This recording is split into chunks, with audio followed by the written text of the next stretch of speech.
ಬೆಂಗಳೂರಿನ ಪ್ರತಿಷ್ಠಿತ ಹೋಟೆಲ್ಗೆ ಬಾಂಬ್ ಬೆದರಿಕೆಯ ಕರೆ ಬಂದಿರುವುದರ ಬಗ್ಗೆ ಮಾಹಿತಿ ಲಭ್ಯ ಆಗಿದೆ.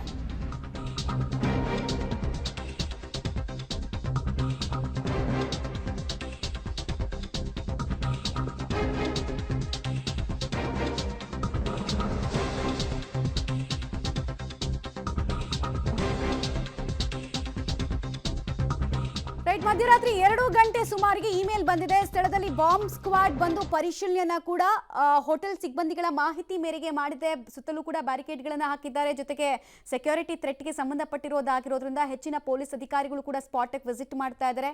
ಮತ್ತು ಇಮೇಲ್ನ ಮೂಲಕ ಇತ್ತೀಚೆಗೆ ಬಾಂಬ್ ಬೆದರಿಕೆಯ ವಿಚಾರಗಳು ಬರ್ತಾ ಇರೋದು ಇದೇ ಮೊದಲಲ್ಲ. ಹಿಂದೆ ಸ್ಕೂಲ್ಗಳಿಗೂ ಕೂಡ ಇದೇ ರೀತಿ ಬೆದರಿಕೆ ಕರೆಗಳು ಬಂದಿದ್ದನ್ನು ನೀವು ಗಮನಿಸಬಹುದು. ಈಗಲೂ ಕೂಡ ಮಧ್ಯರಾತ್ರಿ 2 ಗಂಟೆ ಸುಮಾರಿಗೆ ಈ ಇಮೇಲ್ ಮೂಲಕ ಬಾಂಬ್ ಬೆದರಿಕೆ ಹಾಕಲಾಗಿರೋದು ಗೊತ್ತಾಗ್ತಾ ಇದೆ. ಸೊ ಅದಕ್ಕೆ ಸಂಬಂಧಪಟ್ಟಂತೆ ಪೊಲೀಸ್ ಅಧಿಕಾರಿಗಳ ಪರಿಶೀಲನೆ ಆ ಹೋಟೆಲ್ನ ಸುತ್ತಮುತ್ತ ಆಗ್ತಾ ಇದೆ. ಪ್ರತಿಷ್ಠಿತ ಹೋಟೆಲ್ ಕೂಡ ಆಗಿರೋದ್ರಿಂದ ಸಹಜವಾಗಿ ಸಾರ್ವಜನಿಕರನ್ನು ಕೂಡ ಆತಂಕಕ್ಕೆ ತಳ್ತಾ ಇದೆ. ಮೇಲಿಂದ ಮೇಲೆ ಇಂಥ ಪ್ರಕರಣಗಳು ಬೆಂಗಳೂರಿಗೆ ವರಿಸಮ ಆಗ್ತಾ ಇದೆ.